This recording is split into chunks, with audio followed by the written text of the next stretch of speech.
আজি বৰদোৱাৰ মৌজাত ভূমিপত্তন দাবী সমিতিয়ে ৰাভা জনগোষ্ঠী, বড়ো জনগোষ্ঠী বা ভূমিপুত্ৰসকলৰ কাৰণে মাটি ৰক্ষাৰ কাৰণে যি যুঁজ কৰি আছিলে তেখেতসকলে আমাক পূৰ্ণ সমৰ্থন আগবঢ়াইছে আৰু তেখেতসকলে আমাৰ পৰা প্ৰতিশ্ৰুতি বিচাৰিছে, লিখিত প্ৰতিশ্ৰুতি বিচাৰিছে যে তেখেতসকলৰ দাবীৰ সৈতে অৰ্থাৎ ভূমিপুত্ৰসকলৰ মাটিৰ অধিকাৰৰ ব্যতিৰেকে যদি মই ৰাজনৈতিক জীৱনত জয়ী হৈ কেতিয়াবা অন্য কাম কৰোঁ তেতিয়াহ'লে তেখেতসকলৰ কাৰণে মই এজন বিশ্বাসঘাতক হিচাপে পৰিচিত। মই আটাইতকৈ সুখী হৈছোঁ সুদীৰ্ঘ 40 বছৰ ৰাজহুৱা জীৱনত থকাৰ পিছত চৰ্ত সাপেক্ষে ৰাজনীতি কৰা মানুহক কোনোবাই বান্ধি ৰাখিব বিচাৰিছে, তাত মই আটাইতকৈ সুখী হৈছোঁ। কিয় লেকাম নোহোৱা হৈছে, আমাৰ ৰাজনীতি কৰা মানুহবিলাকৰ লেকাম নোহোৱা হৈছে। ভাল ভাল বুলি জনসাধাৰণে মানুহবিলাকক আগুৱাই লৈ যায় আৰু যেতিয়াই সুযোগ পায় তেতিয়াই ৰাইজক বিশ্বাসঘাতকতা কৰে।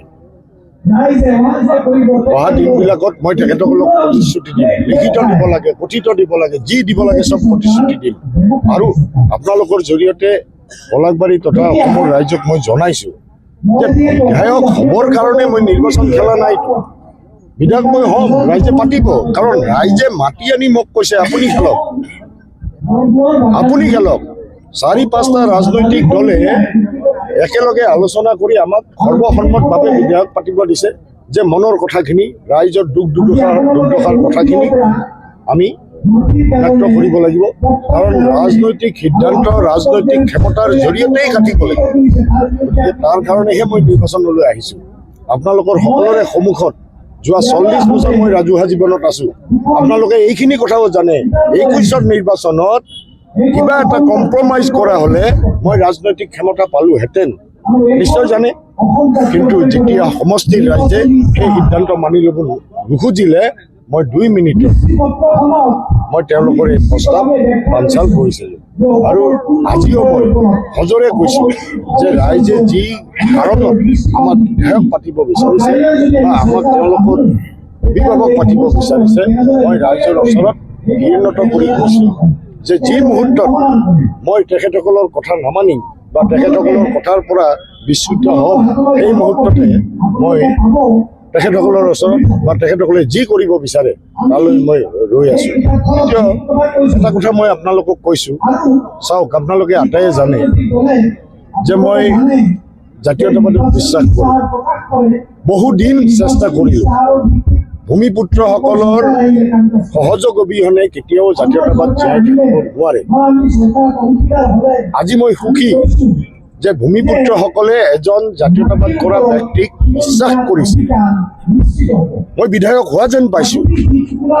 মই আপোনালোকক সঁচাকৈ কৈছোঁ তেখেতসকলৰ ওচৰত যে আজি তেখেতসকলে বিশ্বাস কৰা আগৰ মানুহবিলাকে যেতিয়া তেখেতসকলক বিশ্বাসঘাতকতা কৰিলে, সেই মুহূৰ্তত এজন অজনজাতীয় ব্ৰাহ্মণ সম্প্ৰদায়ৰ ব্যক্তিৰ ওপৰত আজি পলাশবাৰীৰ জনজাতীয় ৰাইজে বিশ্বাস ৰাখিছে। তাতকৈ সুখ নালাগে। আৰু মই জাতীয়তাবাদ কৰিছোঁ আটাইৰে সমৰ্থন গোটাই অসম ভূমিক নিজৰ মাতৃ বুলি জ্ঞান কৰাই প্ৰতিজন মানুহক লৈ মই জাতীয়তাবাদ কৰিব বিচাৰিছোঁ। ইয়াত কোনো উপাধি চাই আমি জাতীয়তাবাদ কৰিব বিচৰা নাই। আৰু মই আশা কৰিছোঁ অহা দিনবিলাকত অসমৰ ভূমিপুত্ৰসকলক ভাৰতীয় জনতা পাৰ্টীয়ে যি ধৰণে ভাগ কৰি তেওঁলোকক মাজত একতা নোহোৱা কৰি ৰাজনীতি কৰি কেৱল তেওঁলোকে ক্ষমতাৰ ৰাজনীতি কৰিলে, অহা দিনবিলাকত ভূমিপুত্ৰসকল আমি আটাই একত্ৰিত হৈ জাতীয়তাবাদ অহা দিনবিলাকত অসমত হয়। আপোনাৰ পৰিয়ালকেন্দ্ৰিক কথা কৈও আৱেগিক কৰি তুলিছিল মঞ্চত, আচলতে আপোনাৰ ত্যাগৰ যিটো কথা সেইটো কথা মই চাওক, সংগ্ৰামী মানুহৰ কাৰণে কিছুমান ব্যক্তিগত কথাই কোনো প্ৰভাৱ নেপেলায়। হয়, মানুহ হয়, আমি মানুহ হয়। যোৱা নিৰ্বাচনত মাননীয় যতীন মালী ডাঙৰীয়াক পৰাস্ত কৰি তেওঁ 4বাৰৰ মন্ত্ৰী বিধায়ক পলাশবাৰী ৰাইজে আমাৰ ওপৰত বিশ্বাস ৰাখিছিল। আৰু সেইদিনাৰ পিছত যোৱা 5টা বছৰত মোৰ পৰিয়ালত বহুত দুৰ্যোগ হৈছে, সেইটো মই জানো। তাৰ ব্যতিৰেকে সেইটো মোৰ ব্যক্তিগত দুখ বা ব্যক্তিগত কথা। তাৰ ব্যতিৰেকে ৰাইজে যে মোক বিৰোধীৰ আসনত বহিব দিলে আৰু গণতন্ত্ৰত শাসক আৰু বিৰোধী যদি শক্তিশালী নহয় তেতিয়াহ'লে ৰাইজে উচিত বিচাৰ নাপায়। সেই জ্ঞানখিনিও মোৰ আছিলে আৰু প্ৰতিদিনে মই ৰাইজে দিয়া সিদ্ধান্ত মানি মই বিৰোধীৰ ভূমিকা প্ৰতিটো ক্ষেত্ৰতে মই পালন কৰি আহিছোঁ। হয়, দুখ আছে, দুখ কিয় নাই? যোৱা দিনবিলাকত মই বহু হেৰুৱালোঁ, আজি মই অকলশৰীয়া, কিন্তু মই সুখী হৈছোঁ এইকাৰণে যে আজি আমাৰ ভূমিপুত্ৰসকলে মোৰ ওপৰত বিশ্বাস ৰাখিছে। আৰু কি লাগে কওকচোন, আৰু কি লাগে? আজি ভূমিপুত্ৰসকলে মই ভাল পাওঁ বুলি তেখেতসকলক আজিৰ পৰা 20 বছৰ আগৰ পৰা কৈ আহিছোঁ, কিন্তু মই বিশ্বাস জন্মাব পোৱা নাছিলোঁ। আজি মুকলিকৈ তেখেতসকলে সমৰ্থন কৰি কৈছে আপোনাৰ ওপৰত বিশ্বাস আছে, গতিকে আপোনাক আমি সমৰ্থন কৰিছোঁ। চাওক, আপোনালোকৰ জৰিয়তে মই আটাইকে কৈছোঁ, বিধায়ক হোৱাটো মই কেতিয়াবাই হ'ব পাৰিলোহেঁতেন। সেইখিনি কথা পলাশবাৰীৰ বহু সচেতন মানুহে জানে, কিন্তু মই আপোচ নকৰোঁ। মই কেতিয়াও নিজৰ কাৰণে মই নীতি আদৰ্শৰ মই আপোচ নকৰোঁ। মই কাকো বেয়া নাপাওঁ, সকলোকে মই শ্ৰদ্ধা কৰোঁ আৰু মোকো শ্ৰদ্ধা কৰাটো মই বিচাৰোঁ। আৰু মোক শ্ৰদ্ধা কৰিব লাগিলে মই নীতি আদৰ্শ সকলো দিশৰ পৰা মই ঠিকে থাকিব লাগিব, তেতিয়াহে মানুহে মোক শ্ৰদ্ধা কৰিব। আপোনালোকে যিয়েই নকওঁ কিয় যে আজি মই পূৰ্ণতা পোৱা যেন লাগিছে, যে 40 বছৰ জাতীয়তাবাদ কৰি আজি বৰদুৱাৰ বাগানত ভূমিপুত্ৰসকলৰ মাজত আহি তেখেতসকলে মোক মালা পিন্ধাইছে, তেখেতসকলে মোক গামোচা পিন্ধাইছে, তেখেতসকলে মোৰ ওপৰত বিশ্বাস ব্যক্ত কৰিছে। তাতকৈ সফলতা মোক অন্য একো নালাগে। হ'ল কিয় ক'লে মই নাজানো, কিন্তু যদি মামাই হয় এজন শ্ৰোতাই মোক মনত পেলাই দিলে যে কংস মামা মানে কি, কথাটো অসমৰ ৰাইজক বা অসমীয়া সমাজৰ মানুহক ক'বৰ প্ৰয়োজন নাই। এজন ধ্বংসকাৰী, এজন দুৰ্নীতিপৰায়ণ, অসমীয়া সমাজখনক সন্মান কৰা, বিভাজন কৰা ৰাজনীতিত বিশ্বাস কৰা, বিনাৰ ৰাজনীতিত বিশ্বাস কৰা, সাম্প্ৰদায়িক ৰাজনীতিত মনোনিৱেশ কৰা এজন মানুহ কেনেকৈ আমাৰ মুখ্যমন্ত্ৰী হ'ব পাৰে? এটা জাতিৰ তেওঁ শত্ৰু। আচলতে এনেকুৱা এজন মানুহ হৈ থকাটো জাতিটোৰ কাৰণে অত্যন্ত চৰম। যাদুৰ সম্ৰাট বুলিও মই এইটো যে যাদু সম্ৰাট বুলি যাদু সম্ৰাটৰ লগত তেওঁ তুলনা কৰোঁ। আমি স্কুল কলেজত দেখিছোঁ, নিজে কয় যাদুগৰজনে যে মই যাদু সম্ৰাট, মই যি কওঁ শুনিব লাগিব আৰু যি বিচাৰোঁ সেইটো কৰিব লাগিব। এতিয়া হিমন্ত বিশ্ব শৰ্মা এজন প্ৰকৃত ৰাজনীতিবিদ নহয়, কাৰণ ৰাজনীতিবিদ হোৱা হ'লে সুশাসক হোৱা হ'লে আজি ইমানবোৰ সমস্যা আমি মুখামুখি নহ'লোহেঁতেন। গতিকে তেওঁ সুপৰিচালনা কৰিলেহেঁতেন, আইনৰ শাসন থাকিলেহেঁতেন, সংবিধান থাকিলেহেঁতেন, গণতন্ত্ৰৰ শাসন চলিলেহেঁতেন। কিন্তু তেওঁ যাদু সম্ৰাট বুলি মই এইকাৰণে কৈছোঁ যে মই যি কওঁ শুনিব লাগিব, মিয়াই যি চাবলৈ কওঁ সেইটো চাব লাগিব। কিন্তু এতিয়া অসমৰ ৰাইজে মন বান্ধিছে যে তেওঁ যি সেইটো শুনিবলৈ ৰাজি নহ'ব, তেওঁ যি দেখুৱাব খুজিছে সেইটো চাবলৈ ৰাজি নহ'ব। আজি যে নিৰ্বাচনী সভাত আপুনি উপস্থিত থাকিল, এই ৰাভা লোকসকলৰ কাৰণে আমি বহুকেইটা কথা কৈছে, আজি কি ক'ব আচলতে অসমবাসীক? চাওক, মই বিভিন্ন ঠাইলৈ গৈছোঁ, মই উজনি অসমৰ পৰা কালি আহিছোঁ, দেখিছোঁ যে এটা বিৰাট পৰিৱৰ্তন চকুত পৰিছে।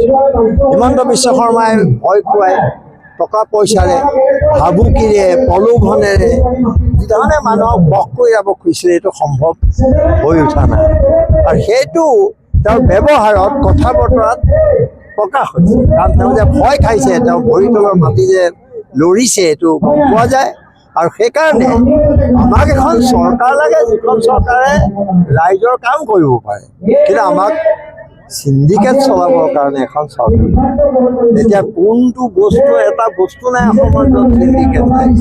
এই টকাবোৰে তেওঁ ভাবিছে গোটেই ভোটাৰক কিনি পেলাব, কিন্তু এইবাৰ সম্ভৱ নহ'ব। মই আপোনালোকক কৈছোঁ, মই বিভিন্ন ঠাইত ঘূৰি দেখিছোঁ যে মানুহে উপলব্ধি কৰিছে, আৰু তেওঁ ফাঁকি, তেওঁ মিথ্যাচাৰ, তেওঁ ভুৱা প্ৰচাৰ, এইবোৰ লাহে লাহে মানুহে বুজি উঠিছে। আৰু পলাশবাৰীটো আজি মই দেখিলোঁ যে ইয়াত ভাগ্যৰ কথা যে ইয়াৰ ভূমিপুত্ৰই নিজৰ মাটিৰ অধিকাৰ বিচাৰি পট্টা বিচাৰি আন্দোলন কৰিবলগীয়া হৈছে। চৰকাৰে এখনে লাজ ছেটেলাইট টাউনশ্বিপৰ নামত ইয়াৰ মানুহক উচ্ছেদ কৰিব খোজা হৈছে। 1,51,000 বিঘা মাটি গুজৰাটী বনিয়াৰ স্বাৰ্থত থলুৱা উচ্ছেদ কৰি দিব খোজা হৈছে। এইখন অসমত কি হৈছে সেইটো মই এই আন্দোলনৰ লগত মই আগৰ পৰাই জড়িত আছোঁ, বিভিন্ন কাৰ্যসূচীত অংশগ্ৰহণ কৰি আহিছোঁ। আৰু আজি ৰাইজৰ যিটো সংকল্প, ৰাইজে যিধৰণে বিজেপিৰ বিৰুদ্ধে স্থিতি গ্ৰহণ কৰিছে সেই কথাই মোক উৎফুল্লিত কৰিছে আৰু জীৱিত কৰিছে। হুংকাৰ দিছে আপোনালোকে ভূমিবৰ্তন দাবী সমিতিয়ে, আচ্ছা কিহৰ কাৰণে? আপোনালোকে গমেই পায় যে 26 মে' তাৰিখে আমাৰ ইয়াত টাউনশ্বিপ হ'ব বুলি ঘোষণা কৰিছে। তাৰ পৰৱৰ্তী সময়ত 9 জুন তাৰিখে অসম বিধানসভাত টাউনশ্বিপ নহয় বুলি কৈছিল, কিন্তু তাত আপোনাৰ তেখেতসকলে চৰকাৰী নথিত ক'লে যে ইয়াত আৰবান টাউন প্লেন হ'ব, ইয়াত জনিং প্লেন হ'ব, ইয়াত মাষ্টাৰ প্লেন হ'ব, ইয়াত ৰাস্তা ঘাটবোৰ বহল হ'ব। সিদিনা আপোনাৰ আজিৰ পৰা এসপ্তাহ হোৱা নাই ইয়াত এৰিয়েল ছাৰ্ভে হৈছে, যে এৰিয়েল ছাৰ্ভেৰ দ্বাৰা ইয়াত আপোনাৰ 6 লেনযুক্ত ৰাস্তা বনাব খুজিছে। যদি 6 লেনযুক্ত ৰাস্তাই হয় তেতিয়া ইয়াত বেল এণ্ড ব্লক ভাঙি যাব। বেল এণ্ড ব্লক যদি ভাঙি যায় অৰ্থাৎ 6 লেন এটা পথৰ দুয়ো কাষে 750 মিটাৰ 7.5 মিটাৰ প্ৰায় 1 কিলোমিটাৰকে দি ব্লক হৈ যাব। আমাৰ জনজাতিসকলে পাই থকা এই ধৰণৰ জনজাতীয় আবেষ্টনীয়ে যদি ভাঙি যায় তেতিয়াহ'লে আমাৰ ইয়াৰ মাটিৰ অধিকাৰ সম্পূৰ্ণৰূপে বিঘ্নিত হ'ব। কাৰণ ইয়াত প্ৰায় 8,500 বিঘাত যিসকল মানুহ আছে তেখেতৰ মাটিসমূহ এতিয়াও চৰকাৰী হৈ আছে। চৰকাৰী যি ষ্টেটাছত আছে, বেল এণ্ড ব্লক নাথাকিলে আমি কোৰ্ট কাছাৰী কৰিলেও ইয়াত আমি কোনো ক্ষেত্ৰতে মাটিৰ অধিকাৰ নাপাওঁ। আমি আগতেই কৈছোঁ যে তীৰত সিং ৰজাৰ সময়ৰ পৰা আমি ইয়াত বসবাস কৰি হয় এই ৰাভাসকল, ইয়াৰ জনজাতিসকল, ইয়াৰ গাৰোসকল, ইয়াৰ বড়োসকল। তাৰ পিছতো যদি আমাৰ এই মাটিৰ পৰা আমাক উচ্ছেদ কৰে তেতিয়া কি কাৰণত আজিৰ এই বিজেপি চৰকাৰখনক দিব লাগে? আজি সমগ্ৰ অসমৰ ইতিহাস যদি চাই তেতিয়াহ'লে কাৰ্বি আংলঙত 1,52,000তকৈ বেছি বিঘা মাটি তেখেতসকলে 6 চিৰিয়েল থকাৰ পিছত লৈছে, ডিমা হাছাওৰ পৰা লৈছে, কাৰ্বি আংলঙৰ পৰা লৈছে, আপোনাৰ চাৰিওফালে আপোনাৰ গোলাঘাট লৈছে, কাজিৰঙা লৈছে, কৰবাত লৈছে। আপোনাৰ নদী বান্ধত আপোনাৰ উকিয়াম নদী বান্ধত 1,95,000 বিঘা মাটি লৈ গৈছে। এই গোটেইবিলাক ক'ৰ মানুহ? সেই মানুহবিলাকতো ইয়াৰ জনজাতি মানুহ হয়। তেখেতসকলক যদি এই বিজেপি চৰকাৰখনে অকল জনজাতি হোৱাৰ বাবে আমাক ইয়াৰ পৰা উচ্ছেদ কৰে তেতিয়াহ'লে আমি কোনো ক্ষেত্ৰতে বিজেপিক ভোট দিব নালাগে। আৰু এই বিজেপিৰ যি মুখ্যমন্ত্ৰী হিমন্ত বিশ্ব শৰ্মা আটাইতকৈ মিছলীয়া 2 নম্বৰী আৰু সেই সমগ্ৰ অসমৰ জনজাতি বিৰোধী লোক। গতিকে আমি কোনো কাৰণতে তেখেতসকল ভোট নিদিম। আমাৰ বৰদুৱাৰ ভূমিবৰ্তন দাবী সমিতিয়ে আমাৰ বুকুত দুখ লয়, শংকা লয়। এই উচ্ছেদ শংকিত ৰাইজে আমি সিদ্ধান্ত লৈছোঁ এইবাৰ বিৰোধী দলৰ ঐক্য মঞ্চৰ প্ৰাৰ্থী পংকজ লোচন গোস্বামীক এটা ভোট দিম। অকল আমিয়ে ভোট নিদিম। এই বিৰাট অঞ্চলৰ যি ৰাভাসং এলেকাই নহয় সমগ্ৰ অসমৰ মই জনজাতিসকলক আহ্বান জনাইছোঁ, তেখেতসকলে এই বিজেপি চৰকাৰৰ বিৰুদ্ধে যদি এইবাৰ জাগৃত নহয় আৰু ভোট নিদিয়ে তেতিয়াহ'লে জনজাতিখন নিশেষ হৈ যাব। পুনৰ মই কাকো বেয়া পাই কোৱা নাই। তেখেতসকল বৰ্ণ হিন্দু মানুহখিনি মাথল 3 পৰা 4.5%, অথচ আমাৰ নিচিনা 42-46% থকা জনজাতিসকল যদি নিশেষ কৰিব খুজিছে তেতিয়াহ'লে বহুত আছে। গতিকে আমি কোনো কাৰণতে বিজেপি চৰকাৰক ভোট নিদিওঁ। ইয়াৰ মানুহে নহয়, আমি সমগ্ৰ এলেকাবিলাকক ঘূৰি কম আপোনালোকে বিজেপিৰ বিৰুদ্ধে ভোট দিয়ক।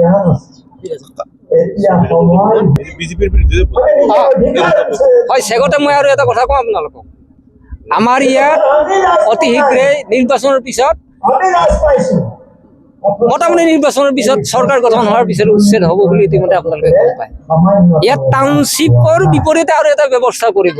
সেইটো হ'ল গ্ৰথ চেণ্টাৰ বুলি এটা বস্তু ইতিমধ্যে যোৱা মাহৰ 6 তাৰিখৰ পৰা 27 তাৰিখৰ সময়সীমালৈ টেণ্ডাৰ হৈ গৈছে। মোৰ তাত আপোনালোকে বিচাৰিলে কাগজখন পাব। 8,500 বিঘাত হেনো গ্ৰথ চেণ্টাৰ বনাব। এই গ্ৰথ চেণ্টাৰ বোলা বস্তু 8,500 বিঘা পলাশবাৰীত হ'ব বুলিছে। ক'ত পলাশবাৰীত আছে 8,500 বিঘা? আল্টিমেটলি এই 2 নম্বৰী কথা কৈ আৰু তেখেতসকলে কৈছে ইয়াৰ মাটি।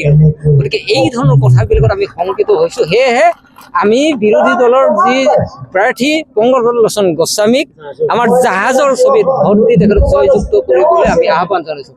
আৰু জয় হোৱাৰ পিছত তেখেতে প্ৰতিশ্ৰুতি দিব লাগিব, ইয়াতে লিখিত প্ৰতিশ্ৰুতি দিলেহে আমি ভোট দিম। তেখেতক এখন পেট দিছো আমি ভূমি পট্টন দাবী সমিতি, তেখেতে লিখি দিব লাগিব। অকল আমাৰ মাটিখিনিৰ কথাই লিখি দিলে নহ'ব, আমাক নদী বান্ধৰ কথাখিনি লিখি দিব লাগিব, দৰা বিলৰ কথাখিনি লিখি দিব লাগিব। আৰু যদি নহয় তেতিয়া আজিয়ে ভগৱানে ক'লে আমি বেলেগক ভোট দিম, কোনোবা নিৰ্দলীয় প্ৰাৰ্থীক ভোট দিম। আৰু যদি তেখেতে লিখি দিয়ে তেতিয়াহে আমি দিম। গতিকে জাহাজৰ ছবিত সমগ্ৰ অসমৰ ৰাইজে ভোট দি পংকজ লোচন গোস্বামীক জয়যুক্ত কৰক। আমাক এষাৰ কথা কোনোবাই কৈছে যে ভূমি পট্টন দাবী সমিতিয়ে মাটিৰ বাবে লাগি থাকিব লাগিছিল, কিয় ৰাজনীতি কৰে? আপোনালোকে জানে যে সংগ্ৰামো এটা ৰাজনীতিৰ অংশ।